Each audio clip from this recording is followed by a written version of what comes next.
Please join me in welcoming director Joshua Z. Weinstein. Josh, I love this film. Talk to us about the origin of it, because it's got a very interesting origin story.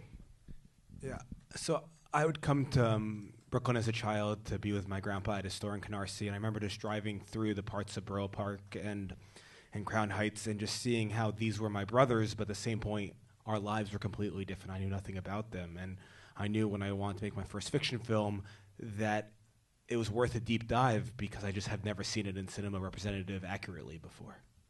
And Menashe, you come to Menashe from, in terms of casting the movie, you guys had found some people in the neighborhood in Crown Heights and in Borough Park that had almost been right, but then you came upon Menashe. Talk to us about how you found him. Yeah, so I found Menashe through Danny Finkelman, who's one of our producers. When you go home, go on YouTube and type in Lipa Schmelzer. Who knows Lipa Schmelzer? Raise your hand. There we go. He is the Hasidic Lady Gaga, and I saw these videos, and they're just like late 90s, everything you can imagine from MTV, but the only difference is there's no women in the videos, it's just men dancing. And the faces, everything, it was real. I'd never seen actual Hasids be in videos before, so I called up Danny, I said, we need to make this movie. He introduced me to Lipa, and Lipa introduced me to Menashe, his brother-in-law. And I didn't care for Lipa because he's just a large-in-life character. But there, what Menashe was, who's this Charlie Chaplin-esque sad clown, and I was just captivated by him right away. And I knew that he had the raw acting ability to star in this movie. It's funny you mentioned Chaplin. Like in so many ways, he kind of reminds me of Chaplin in City Lights, where there's just such a beautiful sentimentality that doesn't go overboard, that doesn't become schmaltzy. It's always so subtle and gentle. But his actual story, this is not his actual story, but elements of it were incorporated into what eventually became the script, right? Yeah. So prior to meeting Menashe, I would just go around Borough Park and take notes. Little things. I was naked in a mikveh. I would go to shul and have instant coffee with people. I just heard all these stories, saw all these moments, and I was compiling them. And then when I met Menashe, he told me two things about his life. One, he was a widower, and two, he lost custody of his son. So then me, Alex, and Musa took that information together, and we compiled a fictionalized account that went at the emotional truth of who Menashe was. And he's very different from the way you see him in the movie. I mean, he's a gregarious kind of guy. I mean, he obviously is recessive. Some of the subtlety that you see in this movie is a result of your direction and the performance, because it is in all forms of performance, right? Yeah, originally Menashe's, if you watch it, he's made a bunch of YouTube clips where he'll do like the Star Spangled Banner in Yiddish, or he does games where actually, just like you see the box scene where he's hiding in the back of the supermarket, he did something similar to his son, and that's where I got the idea for that scene. And they're very cute and very endearing. But the thing with Menashe is that he's used to very big and broad and to transmit straight comedy. So he didn't understand how I didn't want him to say a lot. I didn't want him to do a lot. I just wanted to feel that body, and there's something about his physicality that says everything you need to know about him. And there were moments when he almost thought he was doing nothing, and you had to reassure him, right? He was saying, no one's going to see this. This is just a flick of my eyebrow or something, and you had to assure him that, don't worry, people will see it, right? While we were making the film, he didn't really believe that people would care. I remember showing it to one of his friends, came over during the editing from the community, and he was blown away because he'd never seen someone act normal on video before. And he was like, wow, this is the most real thing I've ever seen. And most of the actors had never been in movies, theaters, or seen a lot of movies. So when we took Menashe to Sundance, it was the first time he'd ever been in a movie theater before. And there he was. He heard people laugh, he heard people cry, and he was won over at that point, realizing that what he did was real. Yeah. And what about when he went to the Berlin Film Festival? By then he was sort of an old hand, right? He had been to 2 film festivals and knew what it was like, right? And I just told him this story a little while earlier, but he's one of the most perceptive people I know, and he comes off very unassuming. And at the Berlin Film Festival, he told us, I understand people at Berlin really like films unlike Sundance. he had it all figured out. Yeah. But I love Sundance, so I just want to be clear about that. Of course, yeah. But I just like that he was able to compare the two, and you kind of he had the language down pat. You mentioned the rest of the people in the community as well. This is fascinating because they're all non-professional actors. They maybe had an interest in performing, but they kind of had to keep it on the down low. They couldn't let their friends and family know, right? Let's talk about that. Yeah.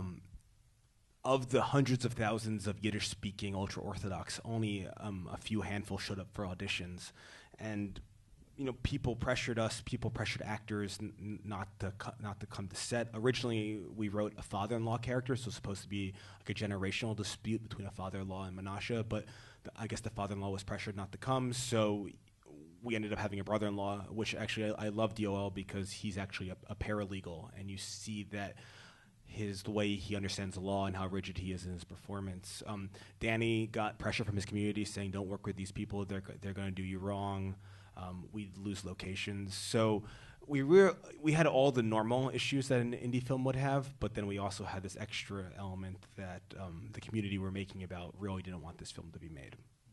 And even like the rabbi, the old gentleman who plays the rabbi, Meyer, he had gone to rabbinical school, but he never practiced as a rabbi. This was sort of an opportunity for him to sort of live out his dream, right? What was it? He was a cab driver, right? Yeah, he still works as a Hasidic cab driver. And whenever he had a chance to say a sermon, he would just take it running. And there's one scene where we're filming at the end, at the memorial service, where we're at the grave, and he's starting a sermon. And Menashe whispers in his ear, he says, please, also pray for me so that I could have a wife one day. Oh. And the rabbi's like, no, I can't do that. Your wife's grave's right in front of me. And just to add the level of difficulty on this film, you guys rehearsed it in English and then filmed it in Yiddish as well. So what would be a shorter scene to sort of film became 3 times as long. What was that process like? Just like you said, there was like Talmudic debates about every word. We really had to rely on the translators who, understood what me and Alex wanted from the actors.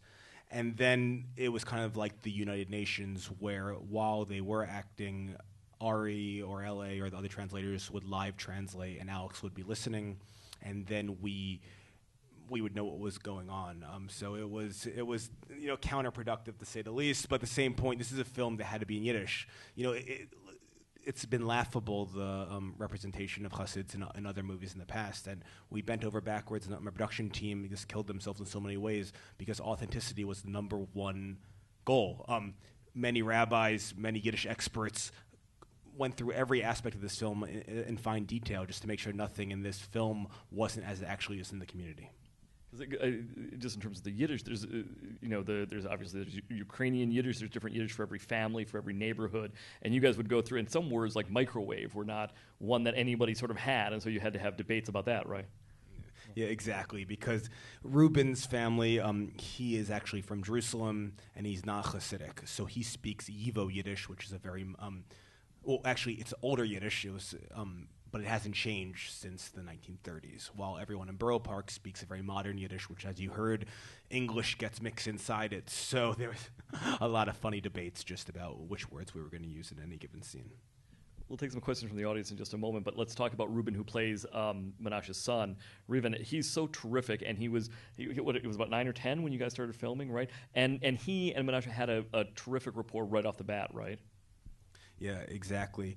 Finding a child in this community was just one of the many close to impossible tasks that we had, and we cast some really fine kids who lived in Borough Park, but then the parents just couldn't get on board with it. There was too many possible repercussions. So we reached out to the wider Yiddishist community, and we're so lucky to find Reuben, whose parents were teaching at Johns Hopkins at the time, and his parents are Yiddish scholars, and they're very famous in that field, and Reuben grew up speaking Yiddish. So it was such a treat. He had really long hair that we shaved off and then glued back on the side of his head. So that is the only fake hair in the movie. And watching them, like they did a test scene, Menashe and Reuben, that really convinced you that they would have a great rapport, right? They were kind of playing around in the beginning. Yeah, and all these actors, we did rigorous screen tests with them just to see how they looked on camera, how they responded to direction, how they responded to stimulus. And right when we found Menashe and Reuben, Menashe looked at Ruben like he was his own son. Literally, he was heartbroken just seeing him, how sweet he was, how smart he was. And when we filmed that and I saw their relationship, I knew no matter what, no matter how many hardships, no matter how many actors we lost, as long as we had Menashe and Ruben, we could really make this movie. We have time for just about one or two questions right here in the front. Yes, ma'am. Question is, how has the community reacted to the film? Yeah. So the community that's seen it has been so excited because I'd never seen their lives portrayed accurately in cinema. Other people have heard about it through the game of telephone in the community and have been very upset with Menashe and have threatened him in different ways. So, it's going to be back and forth. I can't wait to see if people come out on Sunday from the community. I doubt it, but it'll definitely be pirated in that community, which is something that no one wants to hear. That question just brings up the notion there's lots of parallels with the film too, in terms of like Menashe would have an argument with his boss in the grocery store here in the film, and then he would get a call on his cell phone, and it would be his boss in real life at the grocery store yelling at him, right? No, it was always art imitating life, life imitating art. Me and my writing team would come up with scenarios, and Menashe would say, "This is my actual life." We came up just that whole idea about this song that his ex-wife, his late wife, wants to sing. We made it up, but it turns out that's a true story that we didn't even know was a true story. He was always somehow we had some telepathic connection. I don't believe in kismet, but there were so many very lucky moments that happened this whole way that I'm just very grateful for every moment that has happened. There's a couple of other hands. Yes, right here. Question about where Menashe is at the end of the film. Yeah, so yes, we are to assume he's agreed at that moment, but we don't know if this is a continued part of his life or is this just a momentary part of his life. Who wants it? Just also real quick, I just want to shout out to producer, writer Alex Lipschultz in the house. It's his birthday today. Can we all say happy birthday to Alex? Happy birthday, Alex Lipschultz. As well. Also, who's worked on the film? Who's here? If you've worked on the film, stand up for a second. I just want to thank everybody who worked on the film. Nancy and David, stand up. We got Jeannie's here. I can't see. Is that Scott? Scott, editor here. Rob, Rob, taco delivery man, who was in the singing scene. Thank you, guys. Congratulations, all of you. We'll have one last question here. Yes, ma'am. What's your next film? Always a tough question as we're sitting here with this one. Yeah, Masha, do. I want to wrap up with one or two questions, Josh. One is that I love the scene, the potential date, the date with the potential new wife that he's got, and the awkwardness there and the sweetness. What was filming that scene like, and what were the rehearsals like? So that actress had difficulty with her own husband as well, and I felt it was really emotional for her because she was reliving a lot of her own pain and own sorrow coming out of that scene and her own anger. So it was intense. It was really hard for her and for Menashe to do that scene. It's really beautiful. It says so much, but there's so little actually communicated between them. But we know it all. But Shindy, I remember when I met her, I'd met her like 6 months prior, and I had her casting tape, but I didn't have her email address. And I just knew that she had to play that actress. And it took us a long time to track her down, and I was so grateful that we did because no one else could have played that role. Yeah. And then a similar scene that I just want to touch on is the scene with his coworkers at the grocery store, which is really strong. One of the few scenes that are in English that are not subtitled. And let's talk about that scene, how that came about. So that just reminded me of, I remember coming just into Brooklyn at my grandpa's store and seeing people who didn't speak English for the first language communicating in English. And it's something you see all throughout the city. And I just love that happens, and just how you could not really understand each other, but at the same point understand everything. And that scene was so important to Menashe because the whole film we're watching it thinking he might have really loved his wife. That's why he doesn't want to get remarried. And here's a moment that we question that, and he becomes a lot more human in that way. So it explains Menashe's headspace, and it was very difficult for Menashe to do that scene because that's not actually how Menashe feels about his wife, and he always felt conflicted because his name's Menashe, the film's called Menashe, and people are going to think that that's him really saying those things. And because he's such a method actor, whenever he says something, he has to believe it. So it was just an exhausting evening trying to do that scene. But again, I couldn't imagine it being any better than how we got it. And speaking about believing it, your talents as a documentarian really come through. I mean, the film has sort of the feel of a Cassavetes film, and such terrific sort of kind of hidden glimpses into this community that none of us really know. Filming it, what were some of the difficulties of filming it on the street and kind of getting the flavor for it, and being there but sort of not being there at the same time, not being obtrusive? Yeah. So I always think about like my favorite films of the 70s, like French Connection and Husbands, and you see like 400 millimeter lenses of actors across the street, and you just feel people flying by the lens and the buses and the cars, and it just really puts you in this voyeuristic way into the characters' minds. One scene that was difficult that we ended up having to cut was Menashe and Ruben are running late to school. You saw that scene, but we had one shot in it where Ruben bumps into a woman on the street, and a big crowd gathered, and they got very upset because they thought that Menashe was hitting a woman on the street, and it's against the rules for a man to touch a woman, and they thought we were making fun of the Hasidic community. So the crowd started to turn on us, and Menashe just walked into the crowd and disappeared because he didn't want to be there if people got upset with us. And that was just an example of a shot that I would have loved to get, but at the same point, that was it. We had our opportunity, we lost it, and then we didn't make it. And that was constantly what this film was. It was like what we could achieve and then what we were able to do, and somehow this was the balance, what we ended up having right here. What you achieve is really so beautiful. Ladies and gentlemen, Joshua Z. Weinstein, the movie is Menashe. Thanks very much. Cool. And please tweet, Facebook, tell your Bubby and Zadie, because you guys are our supporters for the movie, and you can really help it get a bigger audience. So I appreciate that if you could share it. Thank you so much.